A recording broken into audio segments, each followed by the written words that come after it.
very slow because I have to introduce greatness today. And so bear with me as I go through this introduction very, very slowly. Thank you, Sam, for getting together this wonderful event. It says Fire Chat with Bonang Mohale. Fire chats, we all know that when you grow up, you know, mostly some of us that grew up in the village know that, you know, when there is a fire outside, we always prefer to sit by the fire and we have these conversations, right? And these conversations are never ever the same as the conversations that happen around the dinner table. So there's a whole lot of difference that happens around the dinner table where you have to figure out whether that other fork comes first or the extreme one, or what happens, like these three forks to your left, to your right. I never know what happens. But when you are in your fireside, you just become free, you just become yourself, you just talk, and it becomes beautiful and you actually connect, right? So for those of you who live in beautiful upstate apartments, try to go and find some kind of a fire somewhere, a bonfire somewhere in the bush or wherever, so that you can really, really connect with people. Because we always really go into these events where we're going in our high heel shoes and our makeup, and we never really peel down the makeup, right? So we really, really need to peel down ourselves, forget about the high heel shoes, forget about who you are. Oh no, not who you are, forget about what you are, right? And really connect to who you are. So I hope that today's event and this fire chat with Mr Bonang Mohale is going to be just that. But there is a wonderful person who will take care of that part, where we're going to peel the layers of the onion, so we can get down to the core and the gist. So I'm just here to just introduce our wonderful guest, and really thank you for taking time to spend with us, Papa. So, who is Bonang? Do I say Bonang or do I say Mr. Mohale? Bonang. This is a bonding session. So we all just really want to bond and get down to the first name basis. And this is why this is so wonderful. So Bonang is currently a Chief Executive Officer of Business Leadership South Africa, BLSA. And until June 2017, he was the Vice President, Upstream and Chairman of Shell Downstream South Africa. So only Upstream and Downstream. So he was the Vice President, Upstream and Chairman of Shell Downstream South Africa, Pty Limited, where he was the Chairman of the boards of Shell South Africa Holdings, Shell Downstream South Africa, Shell Africa Refinery, and South African Petroleum Refinery. You guys are getting it, right? Yes. Right. He had a country responsibility for oil, chemical, aviation, marine, lubricants, global businesses, and was operationally accountable for the retail, fuels and bitumen, supply and distribution classes of the business, as well as the finance, the legal, the HR, the safety, and the transformation classes of functions. Now we're getting up close and personal, right? No, we're still getting up close, but not personal yet. I think Emmanuel will take care of the personal side of things. I'm just getting up close. Until December 31, 2008, he spent 6 years as the Chief Executive Officer of Drake and Skull FMSA, an integrated facility management company owned by Zibo Outsourcing Group, where Bonang was also a member of the Executive Committee, the EXCO. Until 2003, he was the Chief Executive Officer of the Shared Services and Associated Companies of Sanlam, a member of the EXCO, alternate director of the Sanlam Limited main board, chairman of the board of TASC, a director of Innofin, Gensec Property Services, and Fundamo. Until 2001, he was the executive vice president at South African Airways, responsible for strategic alliances, network management, and global sales. From 1996, he was the managing director of Otis, the lift company, the world's biggest and oldest elevator company, where he spent 5 years, and in 1997, winner of the Black Management Forum, BMF, Progressive Company of the Year Award. Some of these things, because you're like, did I really achieve that much? I must be 100 years old. Because that's what I'm wondering. I mean, how old must you be to achieve all of these things? This is amazing. Now, in terms of the recognitions, he was recognized and awarded the Momentum Friendship Blazer as recognition for being the first RSA Nation Building Champion in 2015. He's the winner of both the country for South Africa and the SADC Regional Titans Building the Nation. Guys, you understand when you talk about building the nation. You don't just get some of these awards. Can you give a clap for this one, please?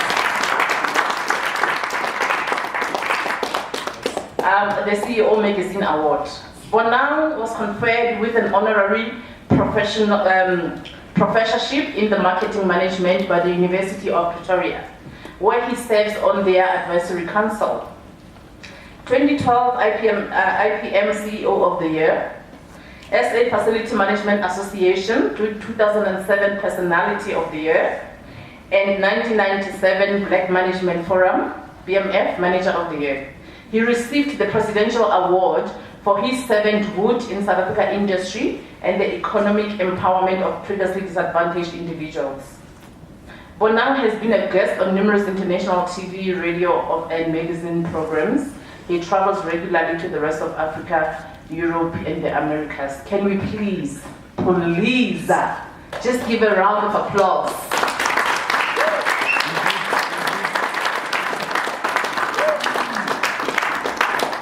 So guys, after reading all of this, my mind is just racing. As I remember how all of us suddenly were like, look at this thing that was trending. What was this? No, recently it was trending. Winnie Mandela. Like, oh, she multiplied.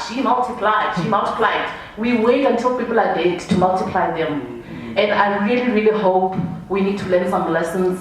Let us multiply these people while they're still alive and learn from them when they're still alive. And then don't be emotional on Twitter. What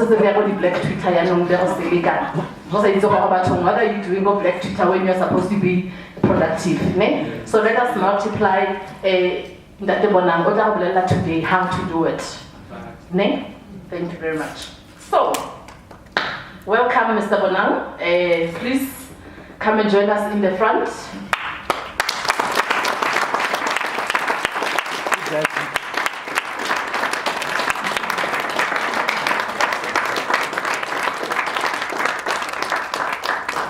Thank you, sir. Please have a seat.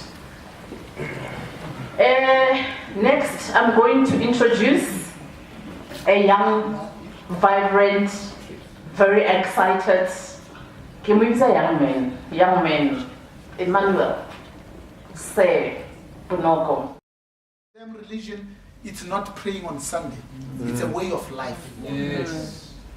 So they meet Judge President Arthur Chackalson at home over breaking bread.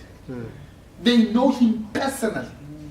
So the day this young man comes out of university with a B-Proc, God help me with an LLB, Arthur Chackalson is sitting there with his silk, says, I know this boy.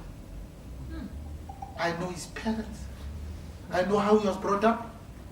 Therefore, Arthur Chackalson starts listening to the content. Comes Mohale. When Mohale comes, says, I wonder which 50% does this one know? So the first 30 minutes, you are trying to establish credibility. And for 30 minutes, Arthur Chackalson did not hear you because he's trying to replace you. The tape.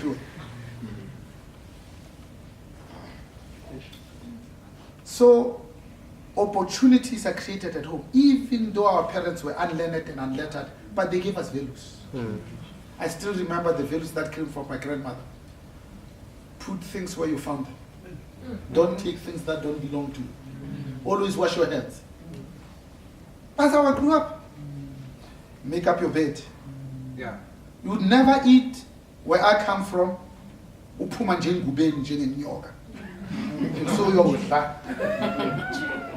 When you sit at the table, say, your bed I made. Have you brushed your ears? Have you? Then you eat. That's what we do. We should take great pride that we bring up these kids, we take them to the best schools that money can buy. But when you walk into their room inadvertently and they're asleep, they must dream in their mother tongue. Okay. My brother, can you please just brief it? And also, No, yeah. By 7:30. Okay.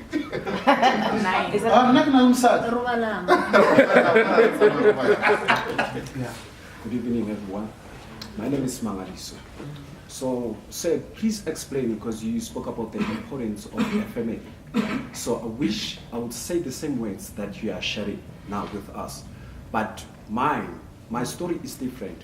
Why? Because I come in a family where they are not supportive based on what the vision that I have.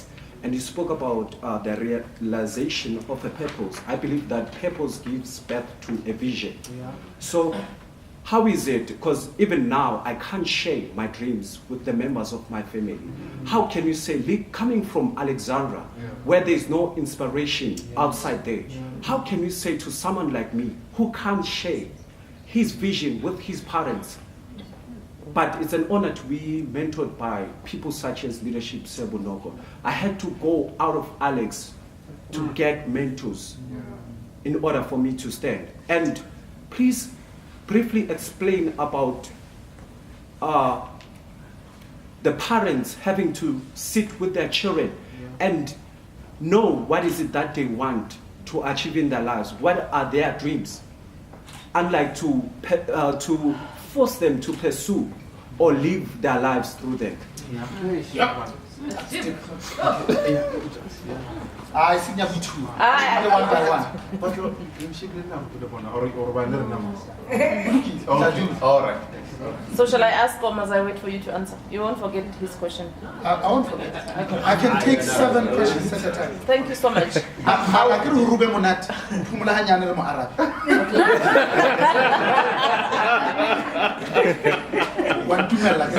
Okay. Noted. All right. There's a saying in Sesotho, loosely translated in English, it says, when a student is ready, a teacher will appear. Not the other way around. So when you're hungry for knowledge, when you're hungry to accomplish something, when you want to make a life for yourself, it doesn't matter where you come from. At all. It doesn't matter your circumstances. Otherwise, all of us would have been condemned to be poor because the economic power patterns have been set for generations. A young white person at 18, maybe the policy has matured, goes to Wits first year, buys a Volkswagen. You're taking a train, my friend, from Katlehong, Thokoza and Vosloorus to Braamfontein and walk from Wits. But we still become doctors. So when we say family in our culture, we don't mean nuclear family. There is no such thing as a nuclear family. Because where we come from, you get born, your parents work, father is in the mine, your grandmother brings you up. Your grandmother is family. Your uncles bring you up, your aunts bring you up. That's family. That's why in Africa there is no such thing as an orphan. Yeah. Because when there's 2 of you and you are related, and God forbid she passes away, there's no question. You're going to take up her kids. You're going to bring them up as your very own. When they grow up, they won't even know that you didn't sire them. You are not their biological father. That's why we have extended family. So family, when you don't have it at home, like mine which was unlanded and unlettered, look at an extended family. And if it's not there, go and find your own family. And you just did. That's what you do. Here's the last one, only in the interest of time.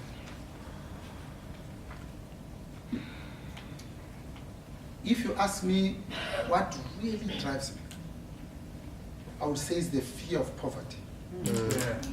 Because I've been there. I don't want to go back there. You must fear poverty so much that you don't want to romanticize it. Now we think poverty is an asset. Yes. Because we can say, where are our DP houses? They give you houses. So, how are we going to live here when it's not finished? I watched on TV, there was a tornado that came in Brakpan and took their homes. And this 67-year-old woman says, this government is Jwalaga. It rebuilds our houses, but there's no furniture.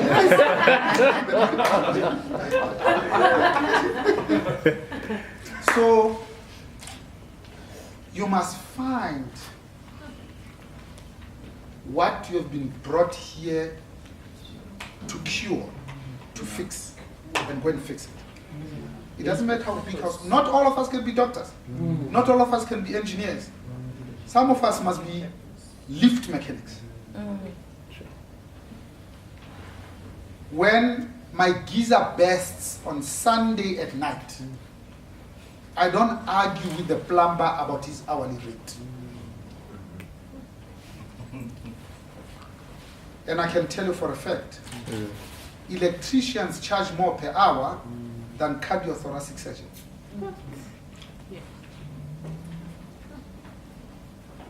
So you can make the life you want and desire, irrespective of the obstacles. Yeah. So success is not a group thing, my brother.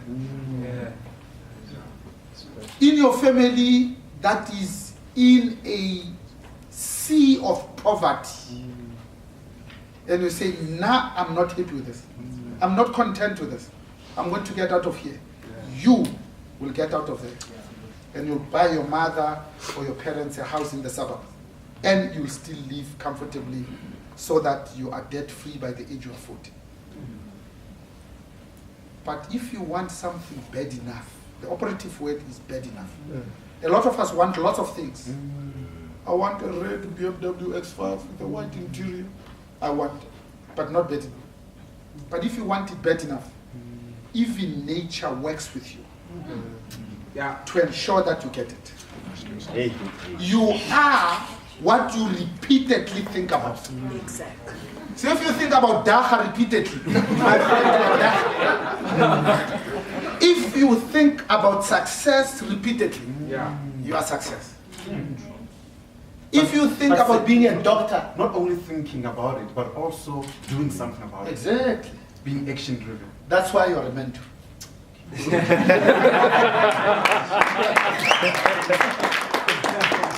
Thank you so much.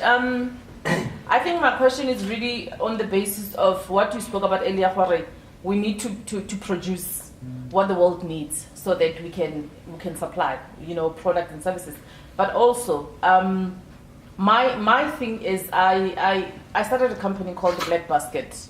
And for me, it was all about finding black people, black businesses that produces something. And I cannot begin to explain the difficulty.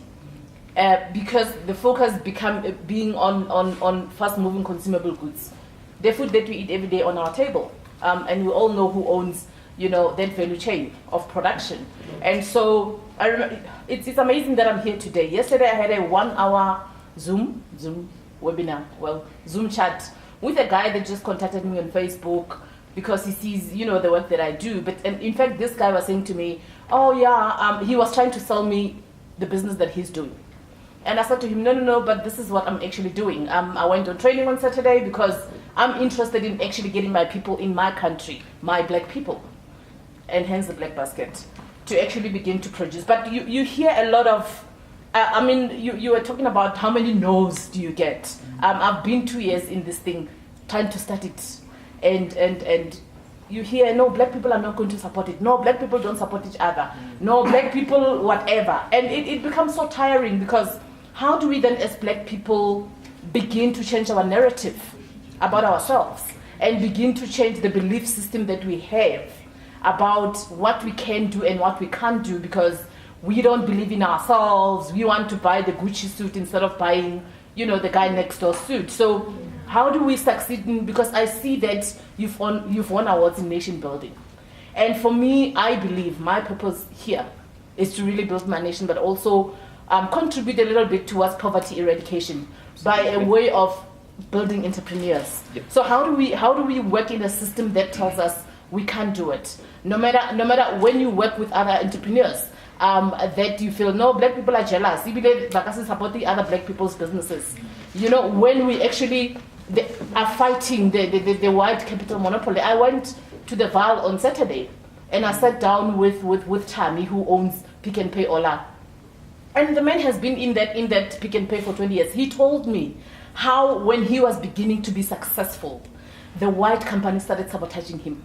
Where he was buying mini meal, where he was buying bread, Premier started saying, no, we can't give you stock. No, we don't have stock. No, whatever. So we really are fighting battles at all, left, right, and center. How do we build ourselves as a black nation, but also make sure that we begin to own the value chain and ensure that, as much as, yes, we know Tiger Brands is there, but we can have our own Tiger Brands of young people that can produce what we consume, and make sure that we actually succeed at it. Yeah. And I think that's basically my question. So mindset change, but also the actuals in the challenging economy that we are in.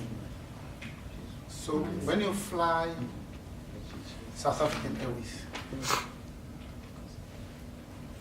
before they take off, they say, in an event of an emergency, an oxygen mask will drop from a panel above you. It says, take this oxygen mask and put it over your nose, the elastic band around your head, and breathe freely. It says, only when you are breathing freely can you then help your own child, your grandmother, or the one sitting next to you. Why do they say that? Because if you started with your child, maybe, just maybe, there's a chance that turbulence hits, this thing drops, you try to put it on the child's head, and then you struggle a little bit, you don't get it right, and you lose balance, the child has no oxygen, but you also have no oxygen. But if you start with yourself, you are more stable, you can breathe. Even if turbulence hits, you can struggle, the child will leave. To save the child, you have to save me first. So for me, the moral of the story says, before you start thinking about boiling the ocean and saving the world, save thyself. Yes. So when you go to Greece, there's a wonderful hall called Apollo, 2 big wooden doors. When it opens, it has got 2 inscriptions. But the biggest one that you see as you come in, it says, know thyself. What you can and can't do. Whether you are an eagle or you are a hen. Because there are some eagles that scratch with the hands and live all their lives with the hands and end up believing that I am a hen. And one day it admires the beauty, the magnificence of an eagle and how it soars, until the hands look at it funny and say, but you are. But you don't believe it. So do the math. There's 57 million South Africans. Only 15 million of us are gainfully employed. White people, I told you, it's 10.3%. That's less than 10 million, isn't it? So when you say they earn more money per capita, true.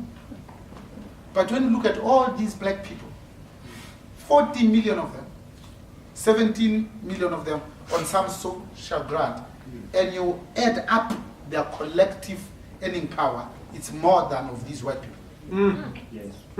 But you need to know that you are not a hen, you are an eagle. There's no use in having economic power and you don't know that you have it, because you can't use it. Therefore, when it's your own money and you are bobing down, you wake up and say, you know what, but what don't say if I buy a suit from Maponya Mall, I want to go and get it in Senti. I want to spend more money, get into a taxi, go and get it,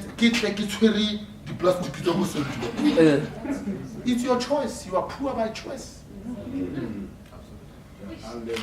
So it's when each and every single solitary one of us say, but we've been free for 24 years. Let me make another black person a millionaire. Yeah. It has nothing to do with you. It has everything to do with that person. I'll go and buy my fresh bread on Sunday morning from Hame Madikhetsi, because all she does is break bread and you eat fresh bread every day. Hame Madikhetsi end up getting out of that house and living in Proteatle. You have made an African wealthy. If all of us did that, we can't be crying poverty. Absolutely. So, they are beautiful life lessons. The three friends in Springs form a funeral parlor called B3. And Mohafe, yes, with an F. B3 is still alive today. It buries us, our parents, our grandparents. We don't see what our supporter. When Peter Vundla and Dimape and Pinchini said we have learned enough about advertising from white companies, they formed their own and they called it Headboard. And they've never worked ever since. So this black basket, if you think it has legs and you believe in it, not even the sky should be the limit. And you're not going to succeed for the first 3 months. But persevere. Thomas Edison invented the light bulb, even though it wasn't him. For 1,000 times he couldn't get it right. But he ultimately got it right. Winston Churchill didn't do matric once and then he got it. 6, 7 times. A lot of us give up too easily. I failed matric once. So when you become a doctor, they don't ask you how many times did you fail matric. They say matric certificate, let's see MBBCH. There's a patient. So that's what we forget. There must be a bone deep belief that we are as good as the best. That there is nothing we can't do.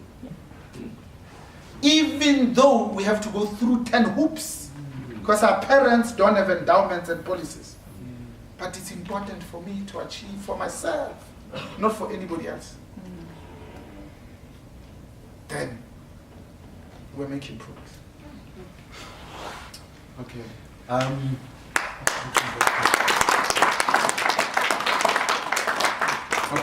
So the next discussion is going to be about and meaning that you are who you are because of somebody else. And I look at my journey as a young man, as a young entrepreneur. I've done extremely well for myself, and I don't believe in what we call a self-made. Yeah. I believe that I'm where I am because of somebody else. And for me, my journey, people like Puti Mahanyele, you know, she's been a blessing in my life. You know, and everywhere I go, I speak about Puti. People don't know how much I love Puti Mahanyele. And she was not only believing in me. She's married.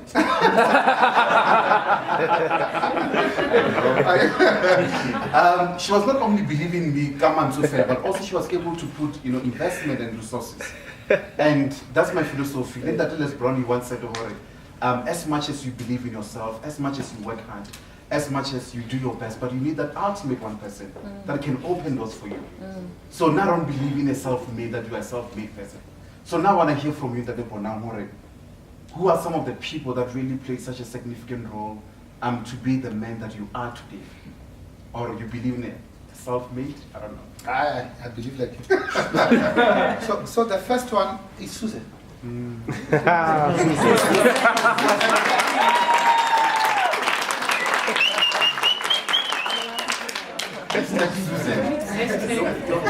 must meet Susan. Please. Susan is so easy to love. She's so amazing, so humble, so soft-spoken. Powerful, strength of character. Never raises her voice. But she's brought up these two divine daughters that are fearless.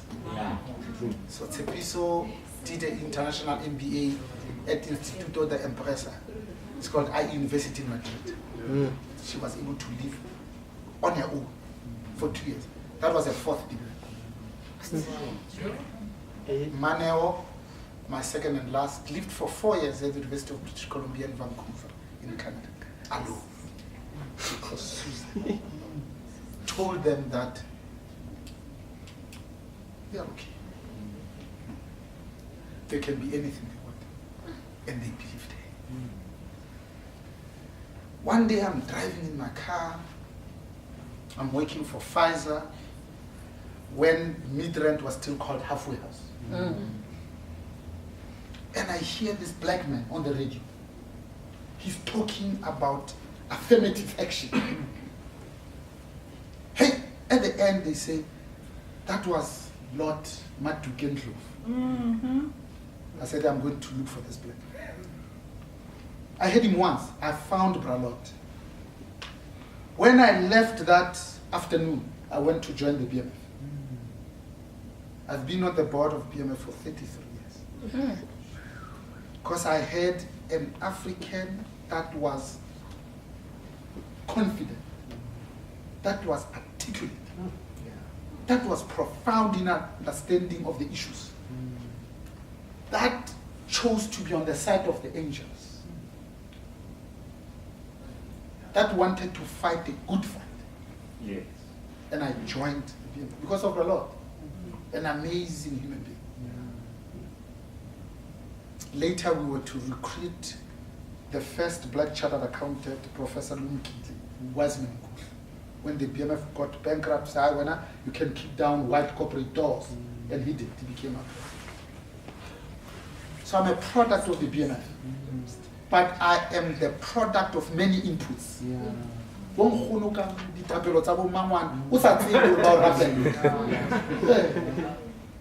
It's about acknowledging that, internalizing it, accepting it, and honoring their memory. So when my 2 daughters do something amazing, I say, that's what the Mohale does. I say, I thank you for holding the flag high.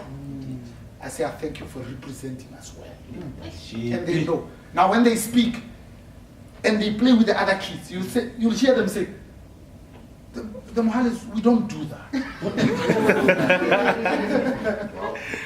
That's the confidence you can give. Absolutely.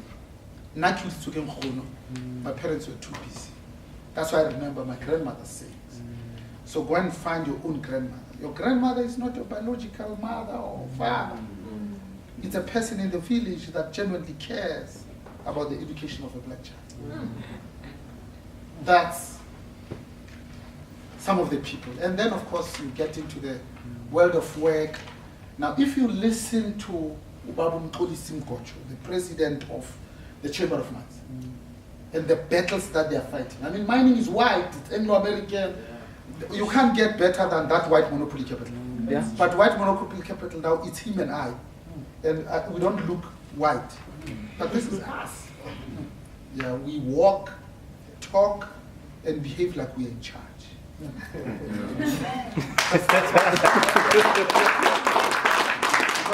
Nelson Mandela taught us. Mandela, he stood tall and proud, not arrogant.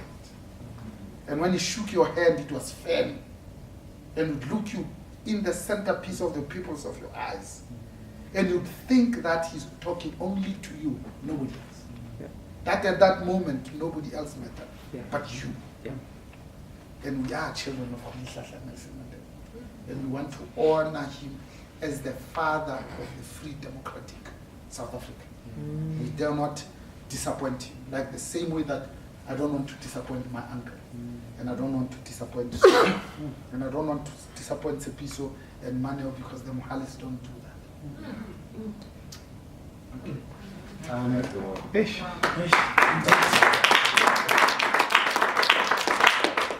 One of the questions that I got on social media is from a young man. He said, not every young person out there is lazy. Not all young people out there that are willing to do anything. We do have proactive young people like ourselves. Young people want to learn, young people that are teachable, but we lack resources. And just to open up, I mean, now we just had back to Kasi. We do a lot of business events across South Africa. And you know, we've been doing well. And obviously for us to conduct such initiatives, we do need resources. And I had to go to Mr Bonang. I even sent him an SMS, and it's good for us to open up and relate our journeys and stories than to hide. You know, I know so many young people, they admire the way that I do when they see me on TV and all that, but behind the scene, you know, we do face struggles and challenges, and it's good for us to open up. And I sent him an SMS that Mr Bonang, hey, we're about to cancel this event because we don't have sufficient resources. You know, and he replied back, and I kept texting him. I remember it was even Sunday, Monday, and he said, we can't help you. And eventually, by God's grace, you know, young people within my space, we just came together and we made that event a big success. You were there, Utsakani. You know, so I just want to hear from you that over. Do we have more black, because I believe that we do have black CEOs or black people that now are advanced or are in better positions to help many of us. But are they doing enough to empower young black people? Because I do believe, I'm in a space with young people and I see what they're doing. And you need that one person, like Umeputi, who can open doors for you and say, Emmanuel, like what you did when we went to Shell. I was with Mr. Raps and you said, I don't want to you know, so you said, I don't want to read your proposal. Emmanuel, tell me how much you want. And eventually, Mr. Bonang, you were able to help us. We got that money, and we're happy. And that meeting lasted for 5 minutes, if I'm not mistaken. 18 minutes. How much do you want? And I think also we're not prepared, you know. And I look at Brad and say, hey, tell you. And Mr. Bonang, tell us how much you want. And eventually, you help us. But also, you saw the track record, and I believe you see the kind of young people that we are. So, but do you think other black leaders, are they doing enough to empower young people like ourselves? Yeah. No. Just in there. We could do more. Yes. We could do more. And the captains of industry are becoming blacker and blacker. Stephen Kosef runs Invested for 40 years, Benno Kanto. And he hands over to Hendrik Dudoi and Fanny Titi. So Fanny is there now. Used to be their BE partner, they stayed there for 10 years, cashed out. I watched the wedding royal because Susan wanted to watch. So when Susan wants to watch, she has the remote, and I want to spend time with her. I watch what she watches. Otherwise, I sleep on the floor. So at the end of the wedding, this beautiful couple, clearly in love, they drive away in a Jag. Yes. In the gardens of splendor. And they show you a security detail that was watching them. They were in a Range Rover. They passed and the Range Rover follows them. But outside of the view and the frame of the TV. But you could see when the Queen and her husband came, they were in a Rolls Royce. So all these 3 marquees were English marquees, made by the English, owned by the English. No longer, but they were. During the wedding of their grandchild, they use only British products.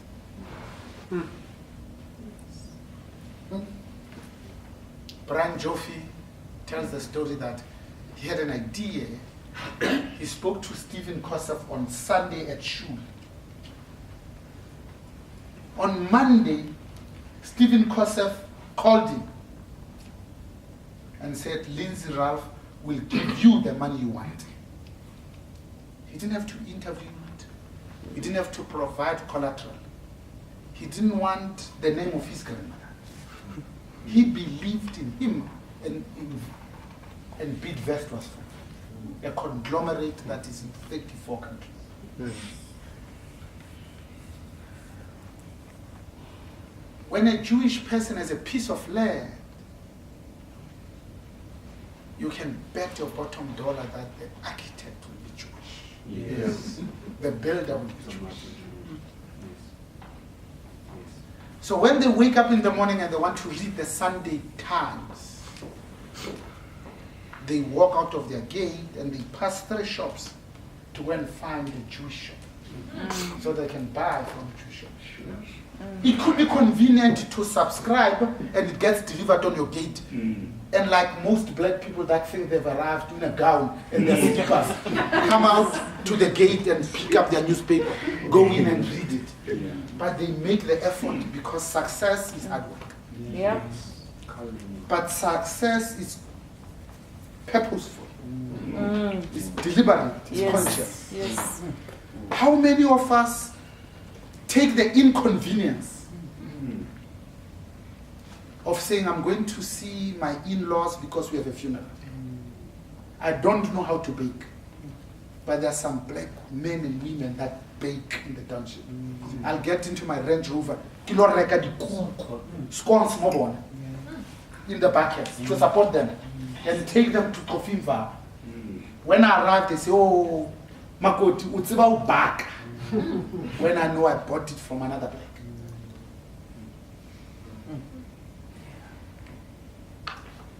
So the guy who wrote Nkosi Sikelel Africa, which became the national anthem of 5 African countries before we became free, we call it the healing song, says you must seek each other, support one another, and patronize each other's businesses.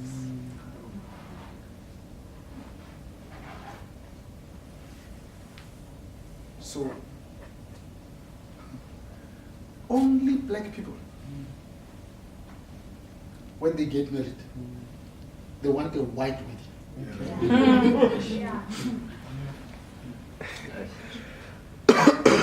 Only black people, when they get married, the talk is uchinchile hakai.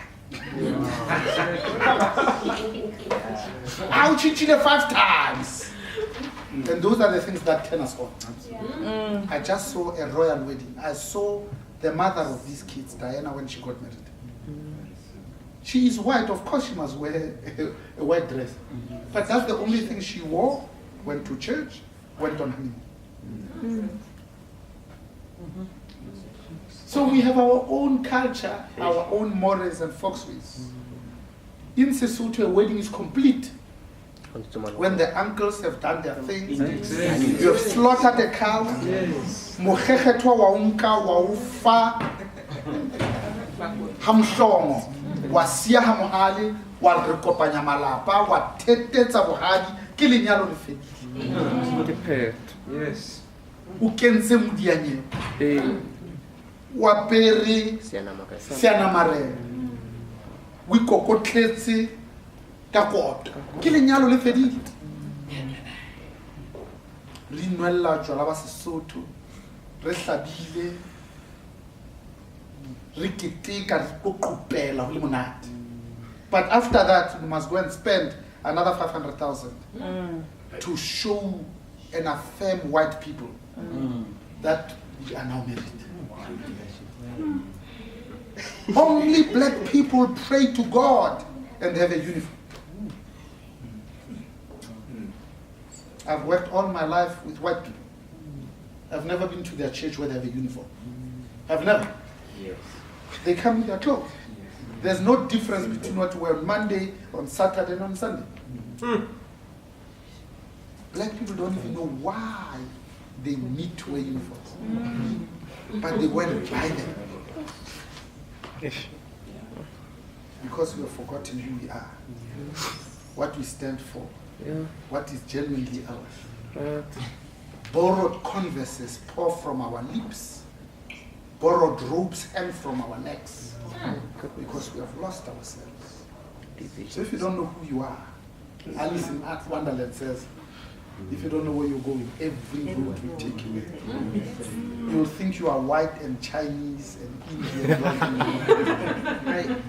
When they say to black people, come traditional at work. Black people come wearing saris. But they've got their own culture. So to me, knowing who you are and believing in everything that stands for you with pride, that's why other people tell us how our hair should look like. It's our hair. We wear it. We know it, we understand it. And they define for us what is neat. Then we accept it. But it gets worse. When you allow other people to define beauty for you, you will never see beauty out of your own. Why is it that when black people make it, black men, they are no longer good enough to marry black women? To show that they've arrived, they have to marry outside. These kids have been growing together, they've been eyeing you, they had an amazing crush on you. My goodness. The day you make it, they will tell them,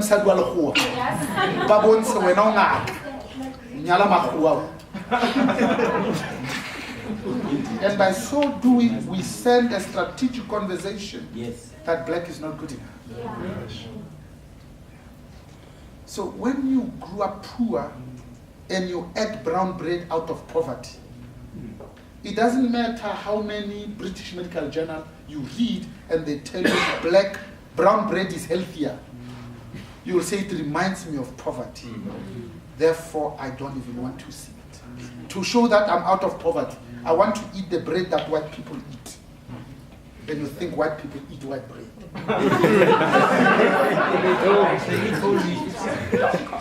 Okay. One of the questions that I got again is regarding DJ Zbu. We all know DJ Zbu, a leader that also I respect so much. He's a blessing. He had such a great impact in Petroleum Arena. And he came with his own energy drink called More Fire. And he's been having so many challenges, you know, to sell more fire, you know, and he mentioned something, go back to Kasi. Are people like yourself in Bonang, you were in the top position with Shell. Why are you guys having tight hands where you can't even help him? Or what? You know, because sometimes I think, you know, we just speak as leaders, but nothing is being done. And if it was a white person came with, I don't know, energy drink, maybe we're gonna even celebrate him, say, excellence or his wise and all that. And I look at what he's doing. For me, I respect him, but he's having some challenges, you know, to just penetrate the market as a whole. And people like yourself, I believe, are in better position, not only to speak, but help you. Absolutely. So Shell has 750 Shell service stations, national. So if he goes to see Philippizo now and says, look, I just want you to keep it in some of your shelves as your contribution towards our empowerment. I don't think he'll struggle. Then give him my card. Okay. So I'll call Philippizo in my office. He'll come. And that's where it starts. Can we quickly so that we introduce?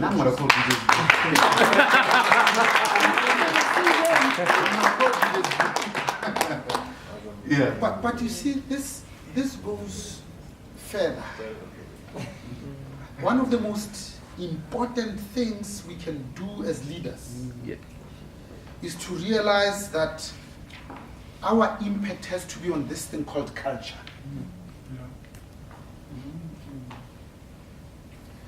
Because, yes, business is about a strategy. Yes, it's about systems and processes. Yes, it's about structure.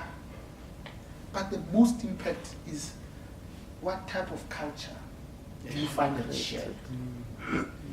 Is it welcoming to people that don't look like us? Is it hostile to women? A culture to me, it's like a farmer. See, a farmer does not spend 80% of their time massaging individual seeds to make sure that they're healthy. They spend 80% of their time preparing the soil. Because if the soil is prepared, any seed that falls there will grow and bear fruit in abundance. So our challenge as black CEOs, when we get to Shell and to Standard Bank and to Old Mutual, is to ask ourselves, what did we find here? What type of culture did we find? How do we change it? Because we have to change it. Because culture is not neutral. Culture favors the people who are in the inner circle. And it excludes those that are outside. And it manifests in many ways. It wasn't an accident that all our MPs of the National Party came from Stellenbosch University. All of them except one. Yeah. So at Anglo-American, all their CEOs, the last one was Tony Treyer, came from one particular school in England. It's Cynthia Carroll who broke that mold. She was a woman and she didn't come from there. So when you speak English like me, I see more value and merit in you than somebody who speaks English with a heavy accent. In fact, I associate English with being clever and intelligent and therefore more productive. So when you come as a CEO in that environment, you say, this culture has always favored the people that were in inner circle. Went to school, you smoke the same brand of cigarette, we belong to the same cycling club, we play golf together, and Bonang comes from Katlehop. Can't even hold a golf club. I will not last in that environment because it favors those that feel more comfortable, more allowed. If you can succeed in changing that culture, you give Mtandas of Pitamoyo the permission to use the CSI budget and the enterprise supply development budget to say, for many years we have been supporting building swimming pools because the wife of the chairman was a swimming pool instructor. But in the townships, in Orange Farm, what they need is this, and I'm going to do this. A lot of us get to the C-suite, but we don't develop the confidence to give these companies our own character and to shape them in our own image. So here's my suggestion. Here's my promise. Okay. You see, I came to this fireside chat, my first. I promise to come back again, so that we don't have to exhaust this. I'll come back again. So that we can conclude. But before we conclude, I know it's your gig. Okay. So when I was in Zakan, I saw this beautiful lady. Yes. Emma. Oh. She rendered the most gut-wrenching poetry. But you're spoiling the surprise, Mr. Bonang. And I wanted to use my closing, because I was going to close in good English. To give them a poem and you blow their minds. Am I allowed to do that? Not to see the